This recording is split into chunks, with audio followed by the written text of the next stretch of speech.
અને હવે સમાચાર જામનગરથી જય ઇસ્કોન મંદિર નજીક ગેરકાયદે દબાણ પર તંત્રએ લાલ આંખ કરી છે। અંદાજે 1,20,000 ફૂટ જગ્યા ખુલ્લી કરવા માટે આ કામગીરી શરૂ કરી દેવાઈ છે। ગેરકાયદે બાંધેલા 23 જેટલા કમર્શિયલ બાંધકામોને દૂર કરવાની આ કામગીરી છે। 6 જેસીબી 4 ટ્રેક્ટર સહિતના મશીનરી દ્વારા આ ડિમોલેશન પ્રક્રિયા શરૂ કરાઈ છે। આવાસ માટેની જગ્યામાં થયેલા દબાણો દૂર કરવા માટે તંત્ર એક્શન મોડમાં આવી ગયું છે। અંદાજે 50 કરોડથી વધુની કિંમતની જમીન ખુલ્લી કરવા માટે વિવિધ ટીમો तैनात रखाई है। गत महीने आज जग्याए हाथ धराई थी डिमोलेशन की कामगीरी।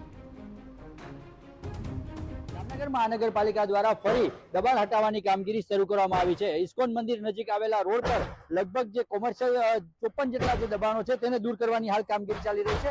આપણી સાથે જામનગર મહાનગરપાલિકાના એસ્ટેટ અધિકારી કેતન કટેસિયા છે, તેમની પાસેથી જાણશું હાલ કયા પ્રકારની કામગીરી, કેટલી મશીનરી અને કેટલી જગ્યા ખુલ્લી કરવાની કામગીરી ચાલી રહી છે।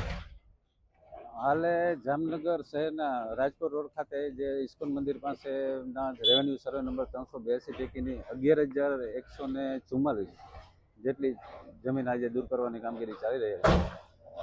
આ જમીન છે એ કલેક્ટરશ્રી દ્વારા યુએસસી પૈકીની જે જમીન હતી એ કોર્પોરેશનને આવાસના હેતુ માટે પ્રાપ્ત થયેલી હતી। તેમાં આસામીઓ દ્વારા ગેરકાયદેસર કોમર્શિયલ બાંધકામ કરવામાં આવેલા હતા। એ પૈકી તારીખ 3/5/26ના રોજ અમુક બાંધકામો દૂર કરવામાં આવેલા હતા, પરંતુ અમુક આસામી દ્વારા આ પૂરતો સમય આપવાની માંગણી કરેલ હતી અને જે સ્વીકારી અને 10 દિવસનો ટાઈમ આપવામાં આવેલ હતો। ત્યારબાદ એની સુનાવણી સાંભળી અને આજે ફરીથી માનનીય કમિશનરશ્રીના આદેશ અનુસાર તેમજ ડેપ્યુટી કમિશનર, આસિસ્ટન્ટ કમિશનરના માર્ગદર્શન હેઠળ જામનગર મહાનગરપાલિકાના એસ્ટેટ શાખા, ઇલેક્ટ્રિક શાખા અને સિક્યુરિટી તેમજ લાઇટ શાખા દ્વારા આ એક સંયુક્ત ટીમ દ્વારા એક ડિમોલેશનની કામગીરી હાથ ધરવામાં આવેલ છે।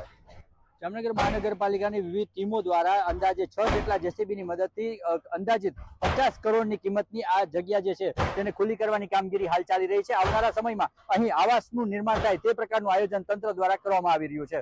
અનિલ ગોયલ સાથે દિવેશ વાડા, TV9 જામનગર।